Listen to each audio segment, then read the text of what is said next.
ओम अज्ञानतिमिरान्धस्य ज्ञानाञ्जनशलाकया चक्षुरुन्मिलितं येन तस्मै श्रीगुरुवे नमः। श्रीचैतन्यमनोभीष्टं स्थापितं येन भूतले स्वयं रूपकदा मह्यं ददाति स्वपदान्तिकं।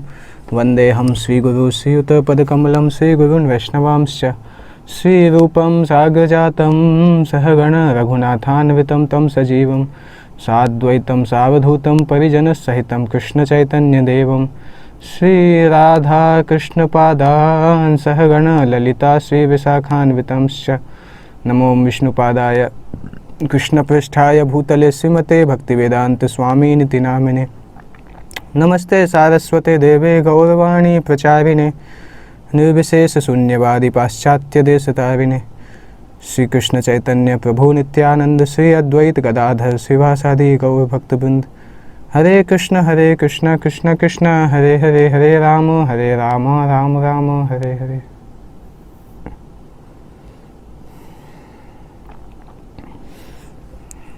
हरे कृष्णा।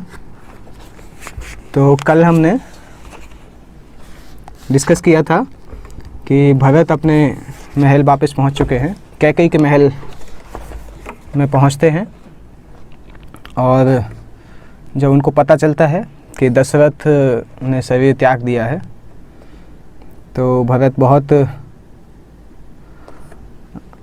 निराश हो जाते हैं और ऐसा बताया जाता है कि वो फर्श पे गिर जाते हैं। और फिर भरत उसके बाद हमने डिस्कस किया था कि भरत बताते हैं कि आज से मैं भगवान राम का इंस्ट्रूमेंट हूँ, उसके बारे में हमने डिस्कस किया था। उसके बाद वो पूछते हैं अपनी माँ से कि मृत्यु के समय हमारे पिता ने मेरे लिए अंतिम निर्देश क्या दिए। तो उसके बाद ये नया एक ड्रामा चालू होता है जब कैकेयी बताते हैं कॉन्स्पिरेसी के बारे में। और कैकेयी बताते हैं कि तुम्हारे पिता की मृत्यु के समय उन्होंने तुम्हें तो याद किया ही नहीं ज़्यादा। मृत्यु के समय तो वो केवल सीता, राम और लक्ष्मण, केवल यही शब्द उनके मुंह से निकल रहे थे, ये उनके अंतिम शब्द थे। मरने के पहले उन्होंने बताया कि जो भी राम, सीता और लक्ष्मण को वापस लौटते हुए देखेंगे वो बहुत सौभाग्यशाली रहेंगे। ऐसा बोल के तुम्हारे पिता की मृत्यु हो गई। और जब कैकेयी ने इस प्रकार से बोला तो भरत को बहुत डर लगा, क्योंकि भरत को कारण पता नहीं था। अभी तक ये भी पता नहीं था कि भगवान राम भी अयोध्या में नहीं है। तो एकदम से डर के उन्होंने पूछा, एकदम से आंखें फैला के, और ये पूछा कि वो तीनों उस समय कहाँ गए थे जब हमारे पिता मृत्यु शैया पे थे। परंतु कैकेयी ने भरत के इस रूप को देखा। उसके बाद भी कैकेयी बहुत साइलेंट थी। साइलेंट मतलब बहुत कूल तरीके से बैठी हुई थी, जैसे कोई खुशी की अवस्था में हो। और कैकेयी ने उनको बताया कि राम, लक्ष्मण और सीता ये तीनों तो दंडकारण्य में जा चुके थे, पेड़ की छाल लपेट के दंडकारण्य में अंदर चले गए थे। इसके बाद जब भरत ने ये सुना तो भरत का सिर एकदम घूमने लगा। एकदम भरत को समझ में नहीं आया, एक के बाद एक लगातार शौक क्यों हो रहे हैं। भरत ने सबसे पहले सुना अपने पिता की मृत्यु के बारे में, उसके बाद सुन रहे हैं कि उनके पिता के समान जो भाई थे वो जंगल चले गए। तो उनको समझ में नहीं आया कि इतने सारी मल्टीपल ये न्यूज़ कैसे आ रही हैं, इतनी ख़राब न्यूज़। और भरत ने अपनी माँ की तरफ देखा। उनको पता नहीं था कि उनकी माँ ही उस न्यूज़ का स्रोत हैं जहाँ से वो न्यूज़ जनरेट होना चालू हुई है। परंतु इसके बाद भी भरत का कैरेक्टर हम देखते हैं। भरत को जब ये पता चला कि राम का वनवास हुआ है तब भी उन्होंने धर्म को अपने में संभाल के रखा, क्योंकि उन्होंने पहला ऐसा प्रश्न किया कि राम को क्यों वन में भेजा गया। राम ने इस प्रकार से क्या गलत कार्य किया था? क्या उन्होंने किसी ब्राह्मण के पास से कुछ चोरी की थी? क्या उन्होंने किसी धार्मिक व्यक्ति को कुछ नुकसान किया था? और क्या उन्होंने दूसरे व्यक्ति की पत्नी के साथ कुछ अधार्मिक कार्य किया था? ऐसा क्या हुआ कि मेरे जो धार्मिक भाई हैं, मेरे ऋषि के समान भाई हैं, उनको अयोध्या के धार्मिक सिटी से निकाल दिया गया? ये प्रश्न बहुत इम्पोर्टेंट है। भरत को यहाँ पे तुलना की गई है एक बहुत डीप समुद्र के द्वारा, जहाँ पे हमेशा धर्म की नदियाँ बहती हैं उस समुद्र के अंदर। तो यदि भरत को ऐसा पता चलता कि राम ने सिद्धांतों का पालन नहीं किया है या धर्म के सिद्धांतों पर ठीक से नहीं उतरे हैं, तब वो राम के साथ अपने संबंध को इतना ज़्यादा अफेक्शनेट लेने के लिए तैयार नहीं थे। तो यहाँ पे देखना होगा कि भरत सिद्धांत के ऊपर कितने ज़्यादा स्ट्रांग थे, और एक दूसरी तरफ दशरथ ने देखा कि सिद्धांत को केवल इमोशन के कारण उन्होंने सिद्धांत को छोड़ दिया। जबकि राम सिद्धांत के व्यक्ति थे और उनको पता था दशरथ को कि कैकेयी जो है वो कैकेयी पॉलिटिक्स कर रहे हैं, तब भी उन्होंने कैकेयी को बातों को सुना और राम की बातों को वेटेज नहीं दिया। तो भरत ने जब इस प्रकार से पूछा तो कैकेयी ने उसी कूल तरीके से आंसर किया कि राम तो कभी भी गलत कर ही नहीं सकता है, राम का कैरेक्टर अपने आप में इम्पेकेबल को हिंदी में क्या बोला जाता है, आदर्श, उनका राम का चरित्र आदर्श है, राम कभी इस प्रकार से नहीं कर सकता है। और एक्चुअली वास्तविकता क्या है कि राजा जो थे, राजा दशरथ, वो राम को राज प्रदान करने वाले थे, राम को राजा बनाने वाले थे।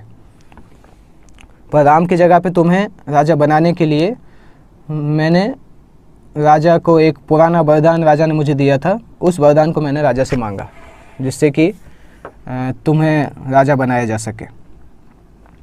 और उस वरदान में मैंने मांगा कि राम को 14 वर्ष का वनवास और तुम्हें अयोध्या का राज सिंहासन मिलना चाहिए।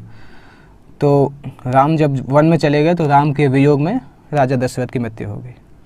और उसके बाद कैकेयी ने भरत के पास जाके बोलती हैं कि अरे मेरे प्रिय पुत्र, अभी इस राज्य के शासन करने के लिए जितने भी कठिनाइयाँ थी तुम्हारे सामने से मैंने दूर कर दी हैं, अभी आओ इस राज्य का शासन करो। मैंने जब ये सब कुछ यही सोच के किया कि तुम राजा बन सको, इसलिए अभी दुखी होने का कोई समय नहीं है। साहस प्राप्त करो, इस शासन को स्वीकार करो। जाओ और वशिष्ठ और बाकी मंत्रियों को आदेश दो कि तुम्हें राजा बनाए। ऐसा बोल के वो भरत को उठाने की कोशिश करने लगी। भरत अभी भी ज़मीन पे गिरे हुए थे दुख के कारण। भरत ने जब ये सब कुछ सुना तब भरत को सब समझ में आया कि ये वास्तविकता में क्या है। तब फिर भरत ने जैसे उनका हाथ जैसे भरत से टच हुआ, भरत ने उस हाथ को एकदम धक्का दिया और कैकेयी उस धक्के से थोड़ा पीछे तक चली गई और भरत इतनी ज़ोर से रोने लगे। भरत का ऐसा लग रहा था जैसे भरत का दुख ऐसा निकल रहा है जैसे ज्वालामुखी में से आग लावा निकलता है। तो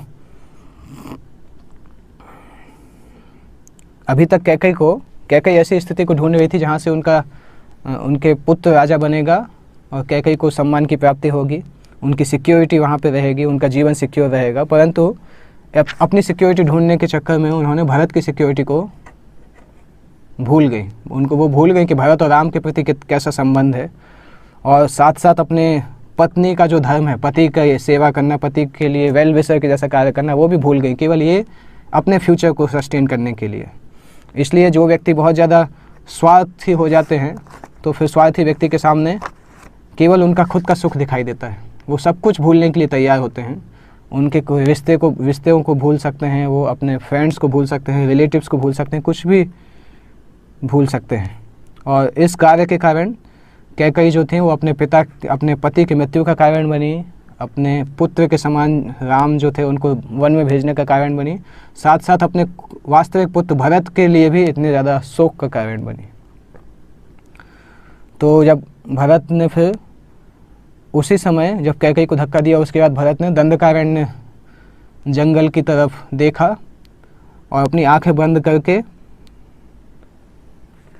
अपने मत्थे पे उन्होंने इस प्रकार से हाथ रख के फिर भगवान राम से माफ़ी मांगी। बहुत डीपली भगवान से प्रार्थना की कि हे मेरे भाई श्री राम, मुझे माफ़ कर दीजिए।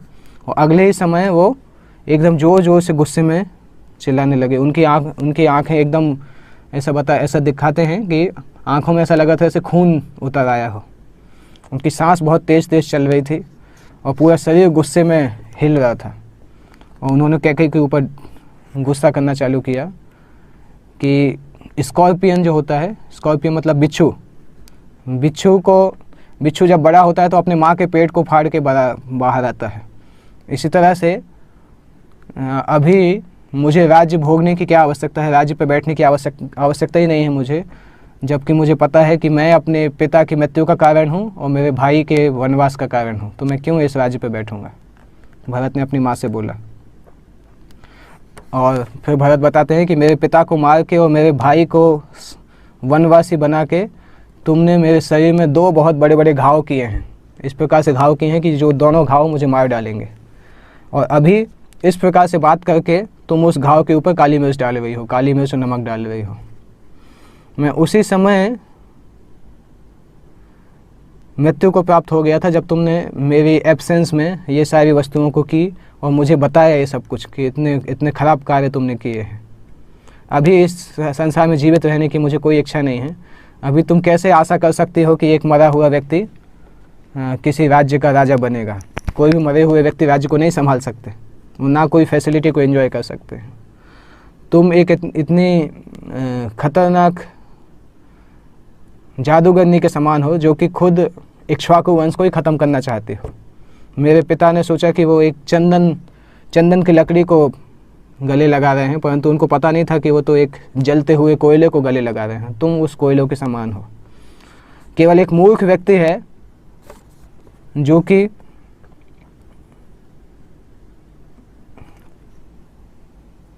एक पेड़ को काट देता है जिस पेड़ से उसको आश्रय मिलता है, या फिर उस पेड़ की पत्तियों को पानी देता है, पेड़ की जड़ को काट के पेड़ की पत्ती को पानी देता है, वो एक मूर्ख व्यक्ति है।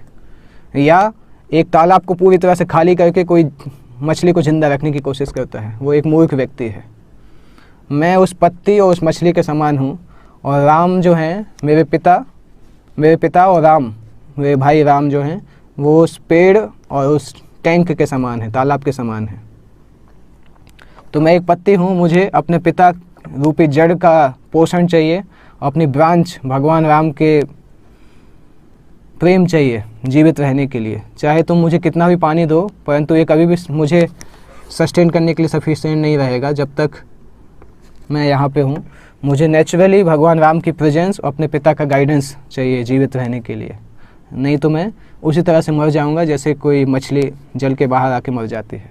और जैसे ही मैं इस राज्य को स्वीकार करूँगा वैसे ही अपने पिता को मारने का, अपने भाई को जंगल भेजने का जो पाप है वो सब तुम्हारे ऊपर से मेरे ऊपर आ जाएगा। फिर संसार क्या बोलेगा कि मैंने अपने पिता को मरवा दिया और अपने भाई को अपने रास्ते से हटा दिया जिससे कि मैं इस राज्य को पालन कर सकूं। और मेरी माँ ने मुझे ज़िंदगी भर के लिए अपयश दिया है। इस प्रकार से भरत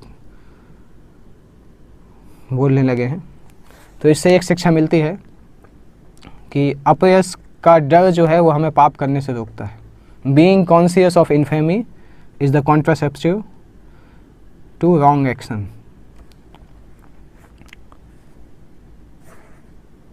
इसके बाद भी भरत और कंटिन्यू कर रहे हैं। भरत बहुत ज़्यादा अपनी माँ के प्रति नाराज़ होते हैं। बोलते हैं कि बहुत कोई पुण्यशाली व्यक्ति के लिए असंभव है कि किसी पापी या धोखेबाज व्यक्ति के साथ रहना। मुझे आश्चर्य है कि कौशल्या माँ और सुमित्रा माँ आपके साथ कैसे रह सकी। मेरे भाई राम ने कौशल्या से भी ज़्यादा आपको प्रेम किया और कौशल्या ने आपको अपनी छोटी बहन से भी ज़्यादा प्रेम किया।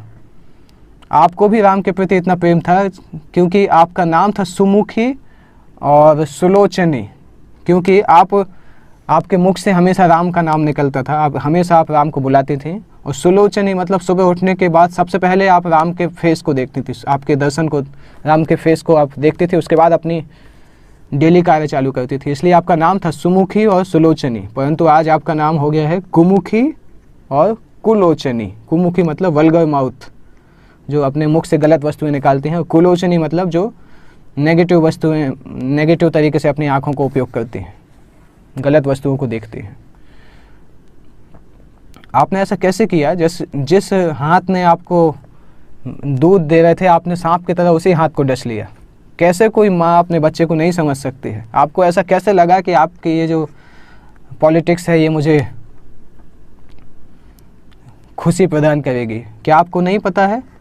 क्या आपको ये भी नहीं पता कि मेरे भाई राम के प्रति मेरी जो भक्ति है, मेरा जो प्रेम है, वो मेरी वास्तविक धन दौलत है। उसके अलावा मेरे पास और कोई धन दौलत नहीं है। मैं उस बछड़े के समान हूँ जो राम रूपी गाय का पोषण, जो कि एक गाय या बैल की जैसी जिम्मेदारी है, उसको एक छोटा सा बछड़ा कैसे संभाल सकता है?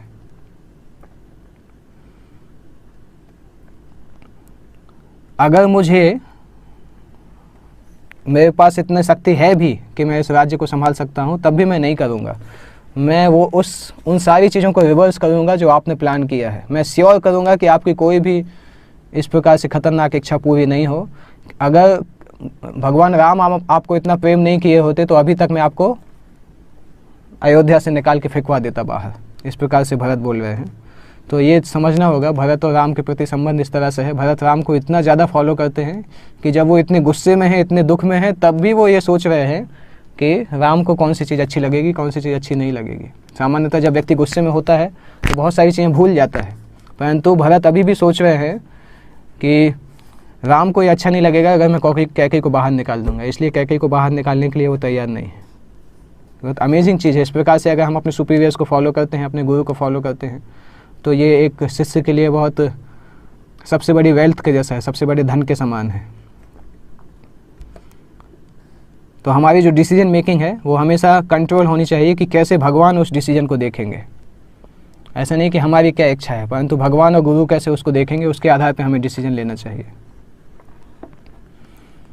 आपके जैसे, फिर भरत बताते हैं कि आपके जैसा व्यक्ति इस अयोध्या जैसे धर्म राज्य में रहने के लिए लायक नहीं है।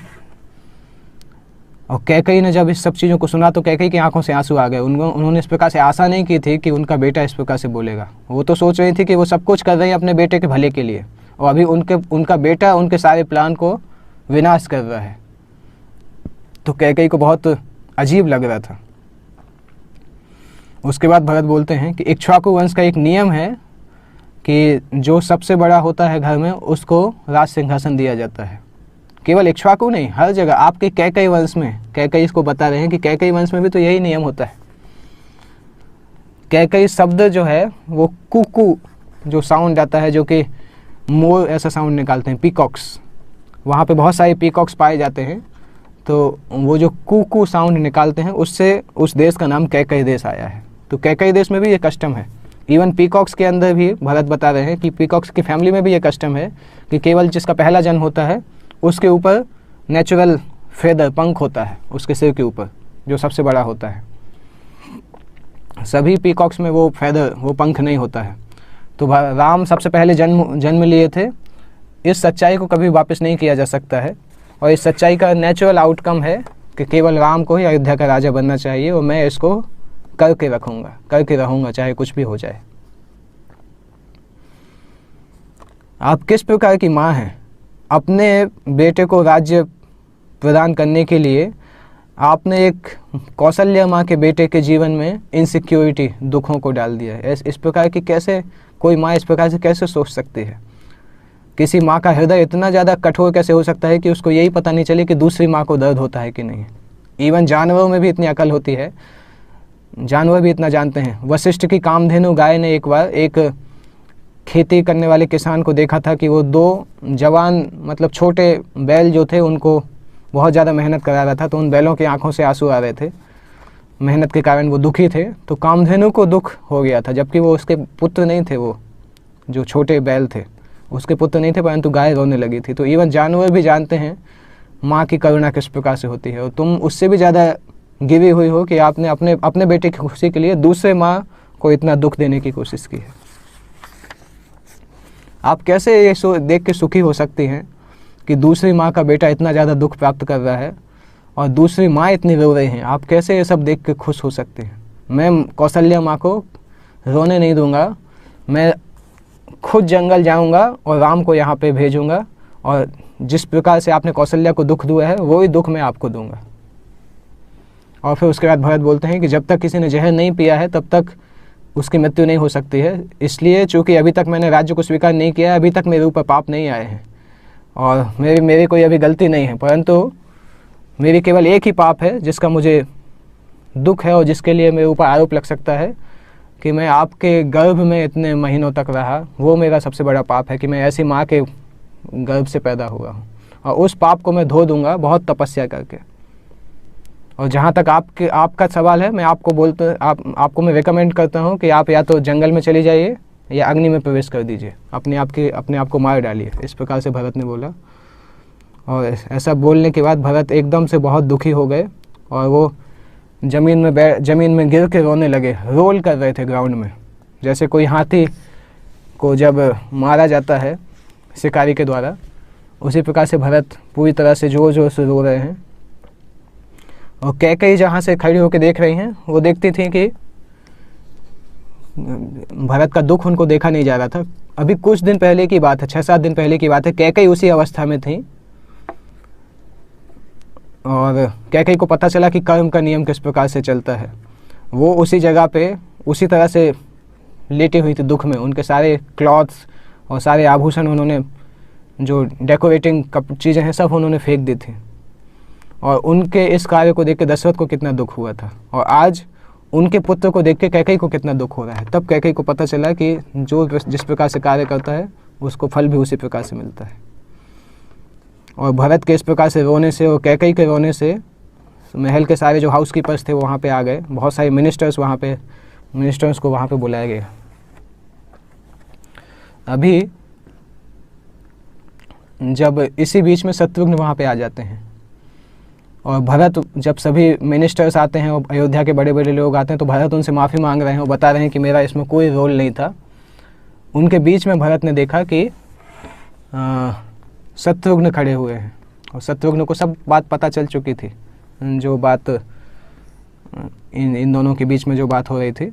और शत्रुघ्न पूरी तरह से दुखी थे। दोनों भाइयों ने एक दूसरे को गले से लगाया और उनको समझ में नहीं आ रहा था कि इतना सारा गलत हो चुका है, अभी इसको कैसे सही करेंगे।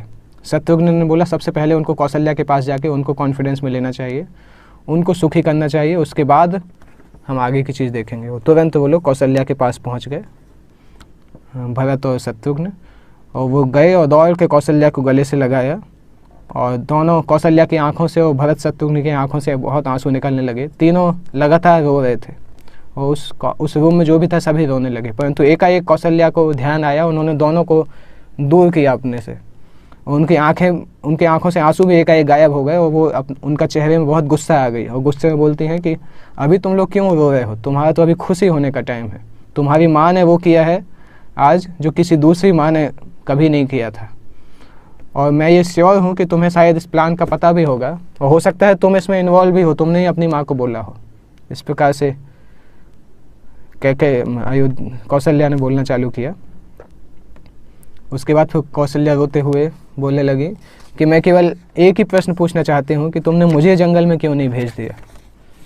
क्या तुम चाहते थे कि मुझे अयोध्या में हाउस अरेस्ट किया जाए, जिससे कि अगर राम कभी वापस लौट के राज्य प्राप्त करने की कोशिश करे तो तुम मुझे दिखा के राम के आक्रमण को बचा सको, राम को रोक सको।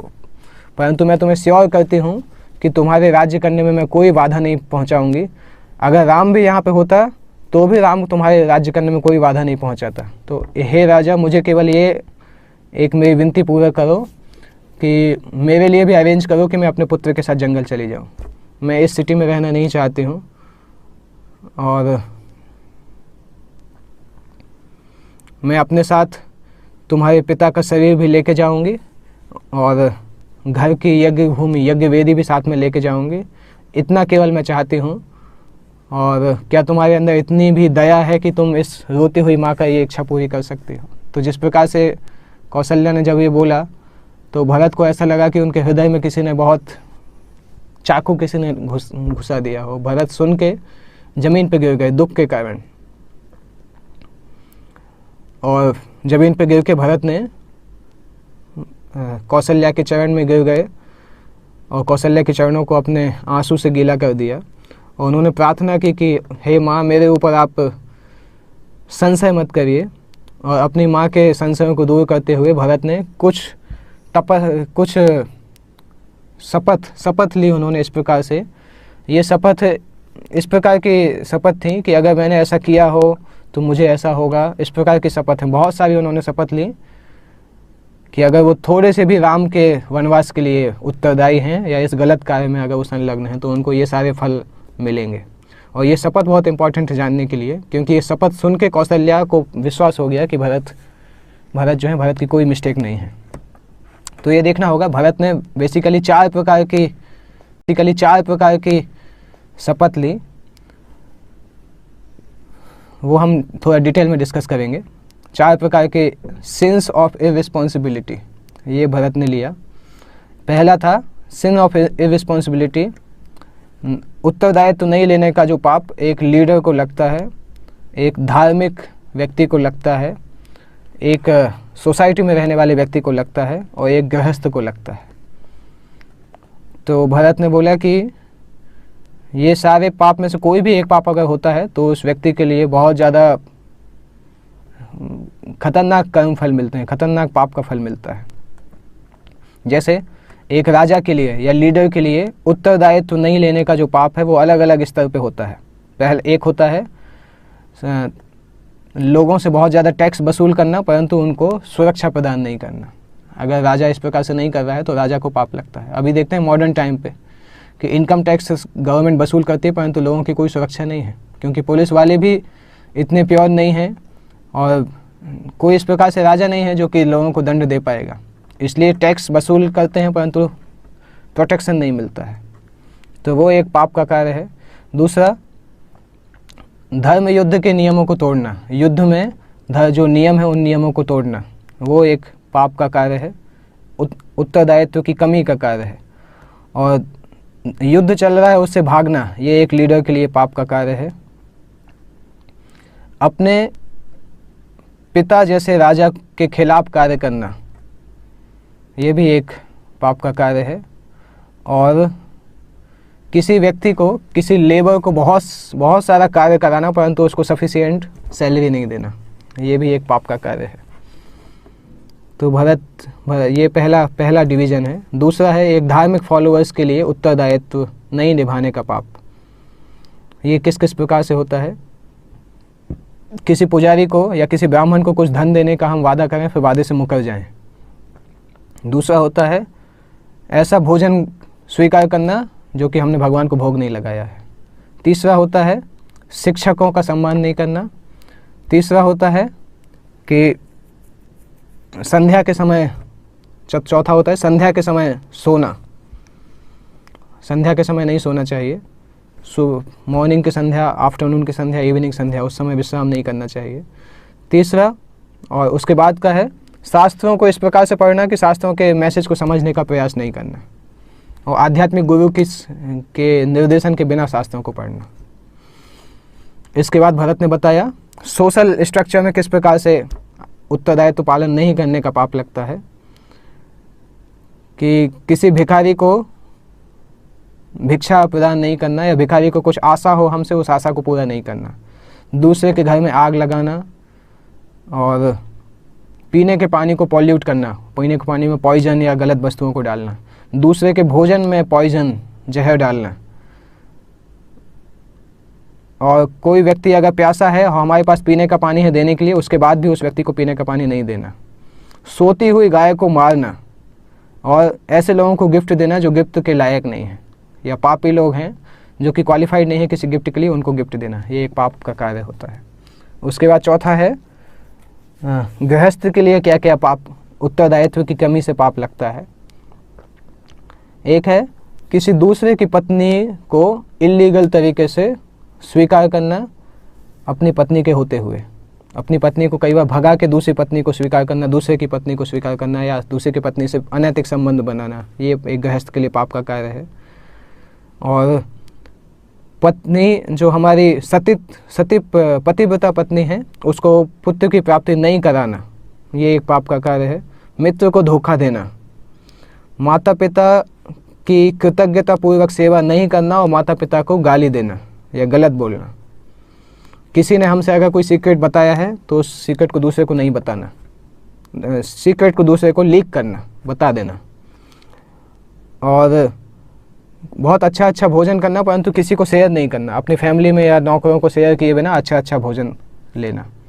और हमारे ऊपर जो डिपेंड करते हैं, जो हमारे डिपेंडेंट्स हैं, फॉलोअर्स हैं, उनको मेंटेन नहीं करना या उनको पाप के कार्यों के द्वारा मेंटेन करना। तो भरत ने बोला कि अगर मैं राम के प्रति, अगर मैं इस कैकेयी की जो कॉन्स्पिरेसी है उसमें अगर मेरा हिस्सा है तो मुझे इन सभी पापों का दंड मिलना चाहिए। इस प्रकार से भरत ने जब बोला तो इतनी सारी शपथ को सुन के कौशल्या जो है वो संतुष्ट हो गई कि भरत अभी जो बोल रहे हैं सही बोल रहे हैं। कैकेयी, कौशल्या को पता चला कि भरत जो है वो एक छोटे बछड़े के समान निर्दोष हैं, और वो भरत के पास आके भरत के मुख पे हाथ रख के बोलती हैं कि अभी और ज़्यादा शपथ लेने की आवश्यकता नहीं है। उन्होंने भरत को राम के प्रति भरत के प्रेम को देख के कौशल्या बोलती हैं कि हो सकता है कि चंद्रमा में से जहर निकले, हो सकता है कि बर्फ़ में से आग निकले, हो सकता है कि जल में रहने वाले जीव अपना जल का शरीर छोड़ के ज़मीन पे आ जाएं, हो सकता है कि आध्यात्मिक कार्य करने से फल नहीं मिले, परंतु ऐसा कभी नहीं हो सकता है कि भरत राम से दूर हो सकता है। ऐसा कभी नहीं होगा। भले ये कार्य हो सकते हैं, परंतु भरत और राम के प्रति का प्रेम कभी भी ख़त्म नहीं हो सकता है। तो दिन में पहली बार भरत अभी मुस्कुराए हैं थोड़े से। कौशल्या को जब विश्वास हो गया, कौशल्या ने उनको गले से लगाया। उसके बाद भरत कौशल्या की गोदी में सो के रोने लगे। रोते हुए वो कम से कम इतने खुशी थे कि कम से कम वो अयोध्या में एक व्यक्ति को तो कन्विंस कर पाए कि वो ठीक है। तो यहाँ पे हम देखते हैं भरत की राम के प्रति लॉयल्टी के लिए लगातार टेस्ट होते हैं। सबसे पहला टेस्ट ये कौशल्या की तरफ से हुआ, जब कौशल्या ने उनको टेस्ट किया कि भरत का इंटेंशन सही है कि नहीं, क्योंकि कौशल्या ने उनसे बोला कि तुम हमें ही भेज दो, मुझे तो लगता है तुम भी इन्वॉल्व थे। इस प्रकार से कौशल्या ने भरत से बोला। तो यहाँ पे हम देखेंगे सीक्वेंशियली भरत के किस प्रकार से टेस्ट होते हैं राम के प्रति लॉयल्टी को प्रूफ करने के लिए। तो पहला टेस्ट है कन्फ्रंटिंग क्रिटिसिज्म। कोई अगर हमें क्रिटिसाइज़ करता है तो उसको हमें कैसे देखना चाहिए। जब भरत ने कौशल्या को देखा कि उनको वो क्रिटिसाइज़ कर रहे हैं और भरत के मिशन को भी क्रिटिसाइज़ कर रहे हैं, तो भरत ने उसको बुरा नहीं माना, क्योंकि उन्होंने सोचा कि कौशल्या क्यों मुझे क्रिटिसाइज़ कर रहे हैं। क्या वो अपने पर्सनल प्रॉफिट के लिए क्रिटिसाइज़ कर रहे हैं, या उनको कुछ दुख हुआ उसके कारण क्रिटिसाइज़ कर रहे हैं। और क्या ये क्रिटिसिज्म ऐसे व्यक्ति के द्वारा है जिसका मैं सम्मान करता हूँ, और क्या क्रिटिसिज्म करना उनकी हैबिट है। जब उन्होंने इस प्रकार से प्रश्न पूछा तो वो समझ गए कि एक्चुअली कौशल्या जो इस प्रकार से बोल रही हैं, राम के प्रति उनका जो प्रेम है और राम के जंगल जाने से उनको जो दुख हो रहा है उसके कारण कौशल्या ये बोल रही हैं। नहीं तो कौशल्या आप कभी भी उन्होंने किसी को क्रिटिसाइज़ नहीं किया। तो इस प्रकार से कौशल्या के जो शब्द हैं वो इस ड्रामा के कारण, जो उनके साथ दुख हुआ है उसके कारण वो शब्द निकल रहे हैं। और फिर कौशल्या को विश्वास दिलाने के लिए भरत ने बहुत कठोर शपथ ली, जो कि हमने डिस्कस की। भरत ने कौशल्या की प्रॉब्लम को सॉल्व नहीं किया, परंतु भरत ने अपनी गंभीरता, अपनी सिंसियरिटी को डिमॉन्स्ट्रेट किया। और ये इतना ज़्यादा स्ट्रॉन्ग था कि कौशल्या ने तुरंत स्वीकार कर लिया कि भरत जो है वो प्रामाणिक है। और भरत ने इस प्रकार की शपथ लेके अपने विश्वास को भी बढ़ाया। इसके बाद भरत लेटे लेटे कौशल्या से बोलते हैं कि इस प्रकार का दुख, जो केवल दुख करते रहें और आगे कुछ कार्य नहीं करें, ऐसे दुख का कोई ज़्यादा मतलब नहीं है। वो वास्तविकता में उत्तरदायित्व की कमी कहलाती है, क्योंकि उससे व्यक्ति के जीवन में भी कुछ नहीं प्राप्त होता है और कलेक्टिव लेवल पे भी कुछ प्राप्त नहीं होता है। तो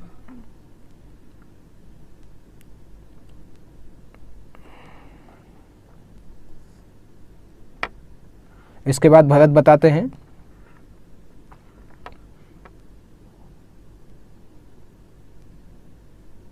वहाँ पे उसी जगह पे वशिष्ठ मुनि भी आते हैं। वशिष्ठ मुनि फिर बताते हैं कि भरत को कि अभी तुम दुख मत करो, जो भी हुआ हम सभी जानते हैं कि बहुत बड़ी कैलेमिटी है। अयोध्या के इतिहास में सबसे बड़ा कैलेमिटी है, ये सबसे बड़ा कठिन समय है, इसलिए तुम अभी दुख मत करो। जीवन इस प्रकार से चलता है। कल सुबह अभी उठो और अपने पिता का अंतिम संस्कार कंप्लीट करो। इस प्रकार से वशिष्ठ मुनि ने बोला। दूसरे दिन सुबह इस प्रकार से, और राजा के शरीर को लाया गया।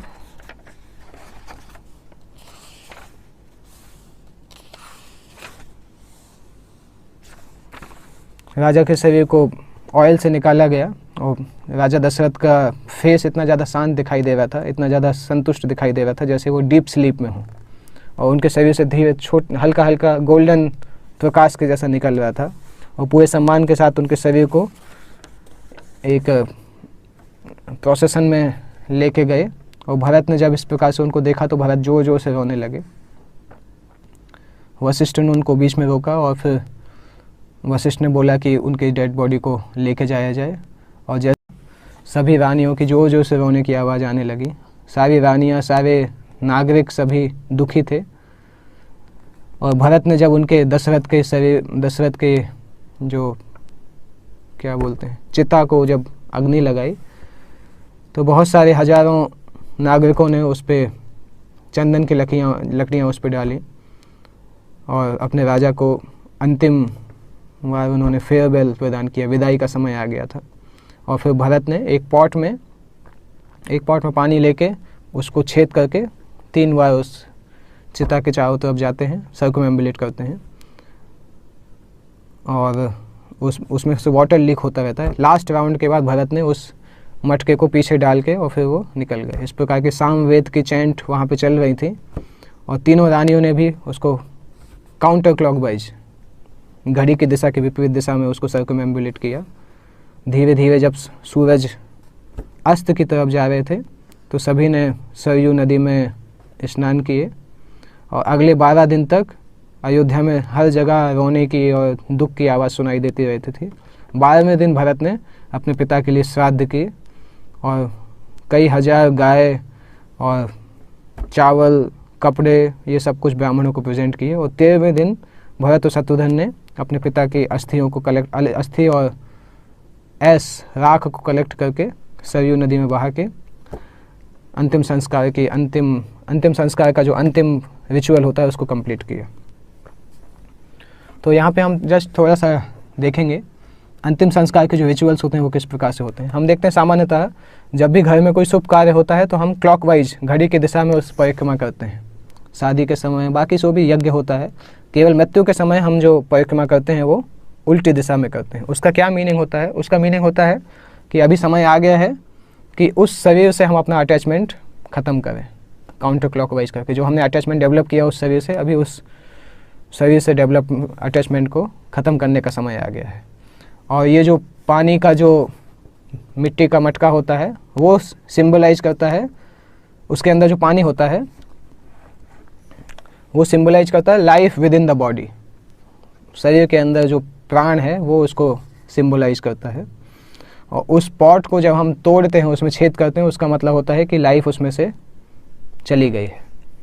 और जब 3 बार घूम के उस पॉट को नीचे गिरा देते हैं, उसका मतलब होता है कि अभी जब चूँकि प्राण उस शरीर से निकल गए हैं तो उस शरीर को अभी सुरक्षित रखने की आवश्यकता नहीं है, शरीर को अभी अंतिम संस्कार, दाह संस्कार करना चाहिए।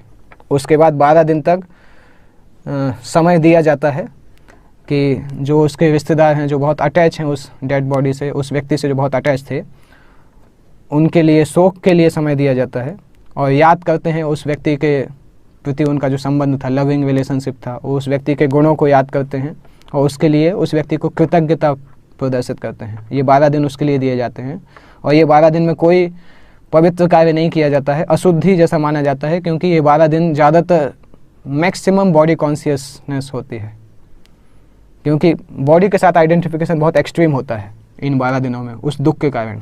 इसलिए जब कभी बॉडी से हमारा अटैचमेंट बहुत ज़्यादा होता है तो अपवित्र माना जाता है। इसलिए उन 12 दिनों तक भगवान के विग्रह से रिलेटेड कोई कार्य नहीं किया जाता है उस घर में, क्योंकि फोकस अगर करेंगे तो फोकस जो है वो शरीर के ऊपर रहेगा, आत्मा के ऊपर नहीं रहेगा, भगवान के विग्रह के सच्चिदानंद रूप के ऊपर नहीं रहेगा। इसलिए 12 दिन तक ये शुद्धता का कार्य चलता है। इसके बाद बहुत समय बाद, कई हफ्तों के बाद, दोनों भाइयों को समय मिला ये सोचने का कि अभी क्या क्या करना है। इस प्रकार की स्थिति और इस प्रकार के फीलिंग्स वहाँ पे आ गए थे कि वो सोच नहीं पा रहे थे कि क्या अभी इस समस्या से कैसे बाहर निकलें। शत्रुघ्न ने जोर से बोला कि लक्ष्मण तो बहुत बुद्धिमान है, मुझे ऐसा आश्चर्य होता है कि लक्ष्मण क्यों सामने आके खड़ा नहीं हुआ और इन सब नॉनसेंस जो हो रहा था उसको लक्ष्मण ने अपोज क्यों नहीं किया। क्यों हमारे लक्ष्मण ने हमारे पिता को ऐसी स्त्री के द्वारा इन्फ्लुएंस होने से रोका नहीं। इस प्रकार से वो सोच रहे थे। जब वो इस प्रकार से सोच रहे थे, उन्होंने एक साउंड देखा कि एक जो मंथरा वहाँ से निकल रही है, एकदम जोर से गाने गा रही हैं, उसके पूरे शरीर में डेकोरेशन है, ब्रेसलेट्स, एंकलेट्स, ये सब कुछ लगे हुए हैं। और वो देखने के लिए बहुत चकित हुए कि ये कौन है। पूरे राज्य में जब सभी लोग दुखी हैं तो कौन ऐसा व्यक्ति है जो इतना सुखी है। इस प्रकार से वो दोनों भाई सोच रहे हैं। और जब उन्होंने देखा तो वो एकदम डिसगस्टेड हो गए, एकदम गुस्सा आया दूसरे समय हो सकता है वो हंसते, परंतु आज उन्होंने जब उसको देखा तो उनको बहुत ख़राब लगा। उन्होंने देखा मंथरा इस प्रकार से सबसे कॉस्टली साड़ी पहन के घूम रही हैं और मुस्कुरा रही हैं और इतनी ज़्यादा खुशी हैं, डांस भी कर रही हैं। जब वो इस प्रकार से कर रही थी तो डोर कीपर्स जो वहाँ के गार्ड थे उसको पकड़ के लाए, और पकड़ के जब उसको इसके पास लेके आ रहे थे, भरत और शत्रुघ्न के पास, तो मंथरा बोलती उनसे कि मैं तुम्हारा जीवन हराम कर दूंगी रहने के लिए, क्योंकि मैं कैकई मेरे हाथ में है, मैं जो बोलती हूँ कैकई वही करती है। इस प्रकार से वो उनको डांट रही थी। परंतु शत्रुघ्न के पास वो लेके आए और शत्रुघ्न के पास लाके बोला कि यही औरत है जिसने अयोध्या का सौभाग्य को ख़त्म किया है, जिसने कैकई को भड़काया था, जिससे आपके पिता की मृत्यु हुई और आपके भाई को वनवास हुआ। इसके दिमाग के कारण ही ये सब कुछ हुआ है। अभी आप इसके साथ जो चाहें वो कर सकते हैं। और शत्रुघ्न ने तुरंत उसको चिल्लाना चालू किया, उसको बाल से पकड़ के उसको ज़मीन पे घिसटने लगे शत्रुघ्न। और वो बता रहे थे आज मैं तुम्हें दिखाऊंगा कि तुमने क्या गलत किया है। मंथरा को इतना दर्द हो रहा था, शत्रुघ्न उनको खींच रहे थे। मंथरा के सभी लोग दौड़ के आए और कौशल्या के पास जाने लगे। मंथरा के जो भी कंपेनियन थे, जो भी मंथरा के साथ में थे, सभी कौशल्या के पास गए, नहीं तो भरत सभी को इस प्रकार से कार्य करते, शत्रुघ्न को इस प्रकार से कार्य करते। और मंथरा के जो ऑर्नामेंट्स थे वो सब बिखरने लगे मंथरा को जब इस प्रकार से कार्य किया गया। कैकई भी दौड़ते हुए आई, परंतु कैकई डर रही थी कि कैसे भरत से बोलें। उन्होंने भरत से विनती की कि मंथरा को मत करो ऐसा, मंथरा को बचा दो। और भरत ने अपनी माँ को शौक किया बोल के कि अगर मैं श्योर था कि राम दुखी नहीं होते, अगर मैं श्योर होता कि राम दुखी नहीं होंगे तो मैं मंथरा को मरवा देता। अभी तक मंथरा को मैं बहुत पहले मरवा देता। इस प्रकार से भरत ने अपनी माँ से बोला कि ये तो मुझे ऐसा लगता है कि राम शायद दुखी हो जाएंगे, इसलिए मैं मंथरा को नहीं मरवा रहा हूँ। क्योंकि अगर भगवान राम को पता चलेगा कि मैंने किसी स्त्री को इस प्रकार से गलत कार्य किया है, तो हम अगर जस्टिफाई करेंगे तब भी वो हमसे खुशी नहीं होंगे। हो सकता है राम हमसे बात करना भी बंद कर दें, इसलिए मैं मंथरा को नहीं मारूंगा। तो यहाँ पे पता चलता है भरत राम के किस प्रकार से, जैसे फर्स्ट क्लास डिसाइपल होते हैं, उसको पता होता है गुरु का मूड क्या है, किस प्रकार से गुरु सोचते हैं। तो ये सब भरत एग्जैक्टली राम को फॉलो करते थे। भरत का मतलब होता है जिनका भाव, राग और ताल राम की सेवा करने से रिलेटेड है। भाव मतलब एटीट्यूड, इंटरनल मूड, राग मतलब वर्ड्स मतलब जो बोलते हैं, और ताल मतलब उनके शरीर से जो कार्य होता है। वो राम के भाव, राग और ताल को जानते थे और राम के मूड के आधार पर उनकी सेवा कर सकते थे। राम के मूड और मिशन को पूरी तरह से जानते थे। अपने जीवन के जो प्रायोरिटी है उसको राम के आधार पर वो अलाइन करना चाहते थे। जब शत्रुघ्न ने इस प्रकार से सुना तो उन्होंने मंथरा को छोड़ दिया और मंथरा गई और कैकई के चरणों पर गिर गई और रोने लगी। कैकई ने उनको गले से लगाया और उसको सांत्वना प्रदान की। इस प्रकार से ये डिस्कशन होता है। अभी नेक्स्ट दिन हम देखेंगे कल हम डिस्कस करेंगे जब भरत राज दरबार में जाते हैं और वशिष्ठ मुनि उनको राज्य का शासन स्वीकार करने के लिए बोलते हैं। वो हम कल डिस्कस करेंगे। जगत गुरु श्रील प्रभुपाद की जय।